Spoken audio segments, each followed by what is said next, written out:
am delighted to be here to talk to you about feedback. Because the truth of the matter is, we swim in an ocean of feedback. What do I mean by feedback? Feedback is all of the information available to you about you. It's how we learn about ourselves and the impact that we're having on other people and on the world. So it can be formal or informal. It can be spoken or unspoken. So yes, it is your performance review, everybody's favorite time of year. But it's also the way your daughter's eyes light up when she sees you in the audience. It's those helpful little parenting tips from your in-laws. It's the pain in my left foot right now, an old running injury telling me something about my age and maybe my judgment in wearing heels this morning. In Singapore, South Africa, Shanghai, or Chicago, people all over the world struggle with feedback conversations. Now, this is a little bit of a problem, right? I mean, because these are the conversations that don't just drive individual development and performance. These are the conversations that drive organizational learning, that influence employee engagement, that enable or disable cross-functional collaboration. I mean, these are the conversations that enable leaders to get the best out of their people. And, by the way, people to get the best out of their leaders. So what have we learned about this in the last few years? Let's start with this. Part of the problem when receiving feedback is that feedback sits at the junction of two core human needs. On the one hand, we do want to learn and grow. I mean, this is a big piece of what the happiness research tells us makes life satisfying and fun, right? It's why you come to the Leadership Summit, right? You get new insights, new ideas, new ways to approach old problems. But this drive and thirst for learning and mastery and getting better means feedback should be joyful.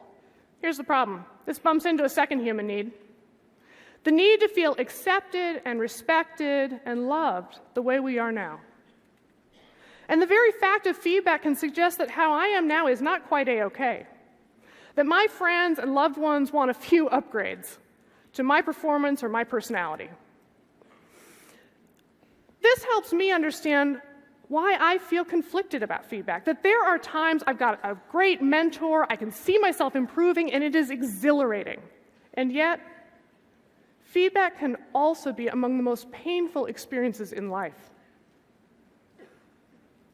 How many of you, however, would say that some of the most important things you have learned so far in life have come out of some of your most painful experiences? Yeah. What is up with that? I mean, why can't we have a pain-free learning system? Part of me wishes I could offer you that. But for me, a lot of this work is about better understanding the pain in order to get to the learning faster. What do we need to learn?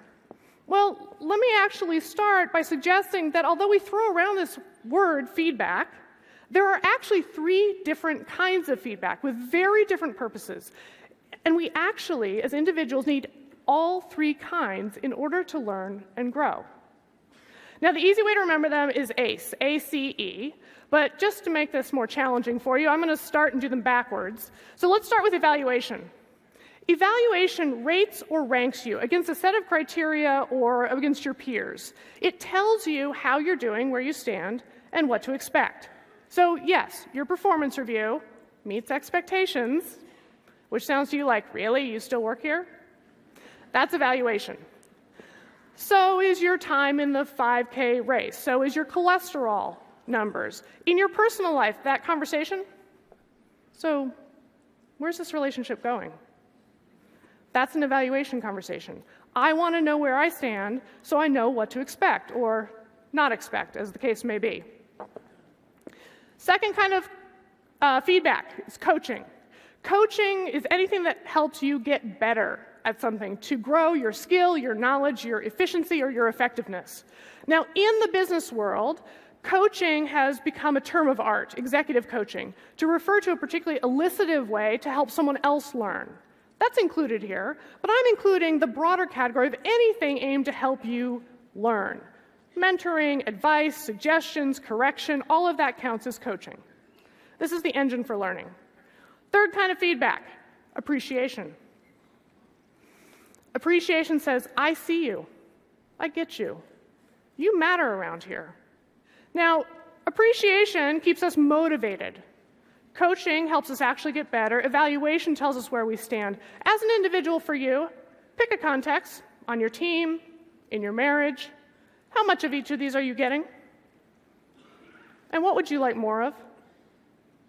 How many people would say, particularly at work, one of the things I wish I got more of is coaching? Yeah? I don't get much coaching. If that is the case for you, it doesn't surprise me. Because as you become more senior in any organization, typically you get fewer and fewer people willing to take the risk to give you candid coaching. They don't want to risk their relationship with you. Let's talk about your organization. Every organization needs all three kinds in order to thrive. And there are a couple things that typically happen. First thing that happens is that appreciation drops out. A U.S. Department of Labor study found that 93% of American workers feel underappreciated at work. And of those who quit or left their jobs, lost talent, almost half cite being underappreciated as the primary reason that they left. Another thing that happens is that evaluation and coaching get tangled up together. And that's a problem because evaluation is the most emotionally loud. It's the one that we have the biggest reaction to. And so it drowns out the coaching. Well, let's test this. Think about when you got a paperback in college, right? What's the first thing you look at? The grade. You bet. You turn to the back, you look at the grade. Is there anyone here who does not do that or did not do that? Yeah, okay, we're all equally dysfunctional. That's fabulous. Depending on my reaction to the grade, well, that tells me whether I care about all the margin comments, which are actually the coaching that would help me get a better grade next time, right? Even when we hear coaching, we don't always take it. What I want to do is ask you to think of a piece of coaching or advice that you have received at some point in your life that you rejected. You didn't take it. All right. We actually put this question out to all of you over the last couple of weeks, and we got some great responses for why you turn away and reject coaching. So let's just take a look at a few of them. Front of the line, it was wrong. It was bad advice, right? It just didn't understand really what was going on or the context that I was in, or they don't really understand what I do anyway. Close behind that, by the way, I didn't respect them. I didn't like them. I didn't trust them. In a word, by the way, they were phony. Why should I listen to them? Or maybe the problem was me. It's just, the coaching doesn't match with who I am. It's not aligned with my values. Or maybe I was just too stubborn, or too young, or let's not forget, I was in love. At least I thought I was.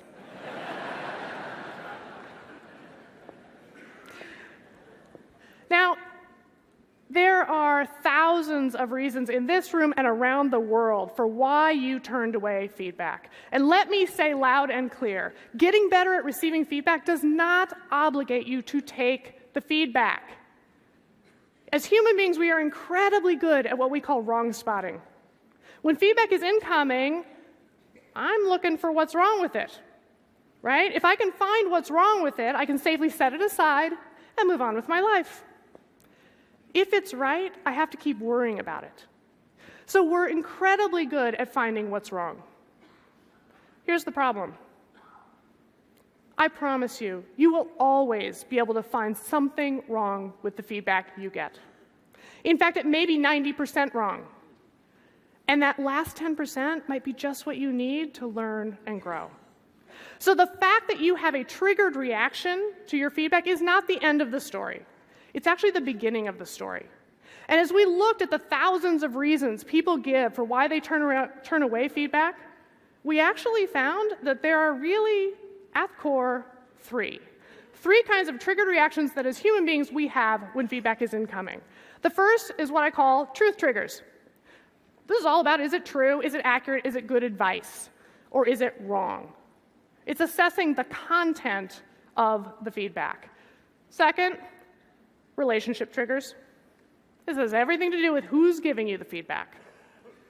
Because all feedback lives in the relationship between giver and receiver. And I will often have a bigger reaction to the who than I do to the what. Now, this is why your best friend can tell you things that nobody else can. But it's also why, okay, have you had this experience? My husband also teaches negotiation. You can imagine what the conversations at my house are like. Yeah. And he starts teaching at MIT, and he comes home one day, and he says, wow, that new colleague that I'm working with? He had the most interesting insight today. I think it's really going to change my teaching. And he proceeds to tell me what it is. And I say, mm-hmm. And he says, what? I say, nothing. And he says, what? All right. I have only been telling you that for 10 years. You know, this guy for 10 minutes, suddenly he's the genius. I mean, hey, I'm only the person who knows you the best and loves you the most, but what do I know?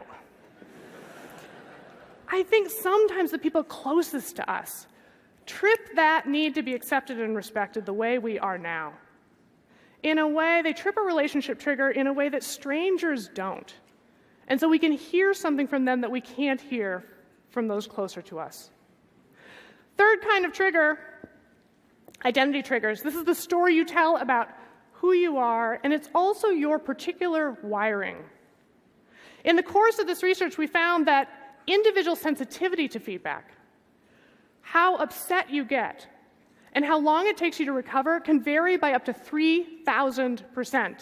This is the challenge in organizations, which is you have people with very different profiles. Some who are like direct and lay it on the line, and I don't understand why you're overreacting. It's not that big a deal. You got to take it less personally. That is not helpful for the person who is sensitive and is trying to take in the feedback, not feel overwhelmed, and learn something from it. So just understanding your own profile can help you understand and manage your reactions. Because if you're sensitive, it can supersize the feedback and overwhelm you. And you're in a place where you can't learn. All right. So let me just say a word about culture, by the way, because as you know, the social norms for how we talk about feedback vary widely around the world and in any organization. Yeah? So how strong is hierarchy? How direct or indirect should we be? But our experience is that the internal triggered reactions that we have to feedback are actually deeply human and quite stable around the world. And the good news is that the skills you need in order to manage your reactions and then respond and get value and learning out of it are the same. So let's talk about those skills. Skill number 1 is actually not doing something. Not deciding whether it's right or wrong immediately, but instead first working to better understand what in the world the giver means. Feedback usually arrives as a set of very frustratingly vague labels. And our instant reaction is to jump to what we think or fear they're trying to tell us, rather than pause just to say, can you just help me understand what you mean?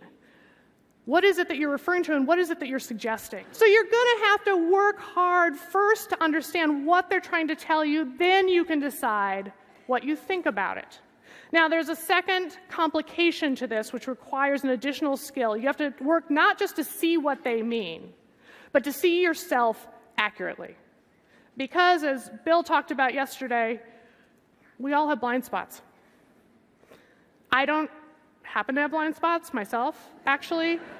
So my 3.4 got distributed to all of you, I think, just to keep the averages right. But I know you have blind spots.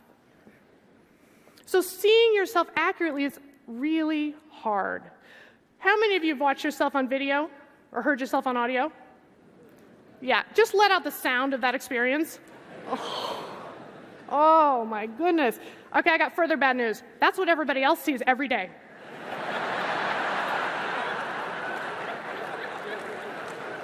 Yeah. Sorry. Other people have information about you that is actually invisible to you. So the kinds of things that show up in blind spots, here's a quick list. Facial expressions. The only face I can't see is my own.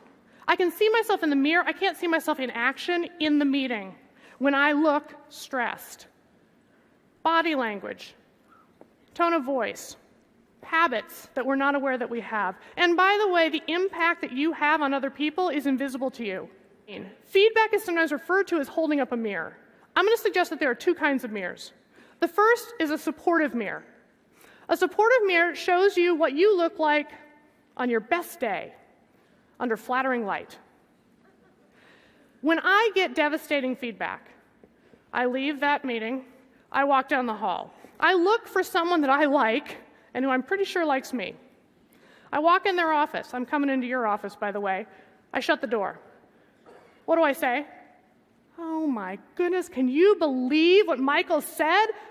In front of the client? Is he crazy? I mean, plus, he's worse at this than I am. Okay, I'm in your office, I'm saying this. What do I want you to say? Oh, forget it. You're great. He's crazy. You're right. He's even worse at this than you think he is. Right? I want you to join me in reassuring me that this one mistake or piece of feedback is not the whole story about who I am. We need supportive mirrors. We need them to get out of the distortions and feeling overwhelmed so that we can learn. By the way, is there anyone, when a friend comes to your office, who does not say those things? Because I can explain to you why you don't have friends. This is really important. All right, I'm in your office, I'm complaining, you're saying all the right things. How many of you often are secretly thinking in the back of your head, okay, Michael's difficult, he said it the wrong way at the wrong time, but Sheila, he's not wrong. This is something you could work on. How many of you are thinking that? Yeah. Okay, guess what? When you're in your friend's office, they're thinking that about you. But you are not taking the next step to ask them to help you. So I'm going to suggest that there's a second kind of mirror, and when you're ready, what I'm going to invite you to do is to invite them to be an honest mirror. An honest mirror shows you what you look like right now when you're not at your best, and there's something you could work on. When you're ready, ask your friend, okay, is there anything right about this feedback? Is there anything I should pay attention to and start thinking about? Your friends can help you when you are ready, but you have to take this step. The fastest way to change the feedback culture in any organization is for the leaders to become better receivers. Why? 3 reasons. Number 1, you'll actually start getting some good feedback. If you don't know what you need to work on as a leader, you know who does? Everybody else. They have a list. They have a secret list that they pass amongst each other of all the things you do that drive them crazy, that make it harder for them to do their job. But you have to ask. Number 2, you become a role model for what you value and what you expect, and you show them how to do it. If they see you wrestling with some unfair criticism from the customer or the client, but looking for what do we really need to pay attention to, what's legit about this? That's what they learn happens around here.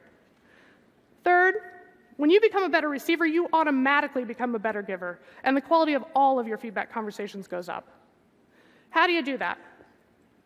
So before tonight, I want to challenge you. Pick a person who matters in your life. They could be on your team, they could be your boss, a peer, a spouse, a teenager. If you want to spice it up a little bit. They got all kinds of advice for us, don't they? Ask them 2 questions. First, what's one thing you particularly appreciate about how I run this team or how I run that meeting or about what's going on right now? Partly because you need to feel seen for how hard you're already working. And partly because this tells you the impact, the positive impact you're having on them, that you don't want to lose while you start changing other things. But now you know what's coming, right? Second, question to ask them, what's one thing you see me doing? Or maybe it's something I'm failing to do that you might suggest I change, or that you think is getting in the way. Notice that it's not, is there anything? To which they will say, no, can't think of a thing. If you assume there is one thing, they'll just pick something off the list. Okay? They will have an answer like this. And you'll be like, you've been carrying that around for how long and you didn't tell me? They didn't tell you till they believed you wanted to know. Also, by the way, many of you tomorrow morning will get an email. Because overnight, they thought of the other things on the list that were more important. Of like, oh, shoot, I should have said this other thing. That's even more important. Don't tell them they've used up their one thing. Invite the richer conversation.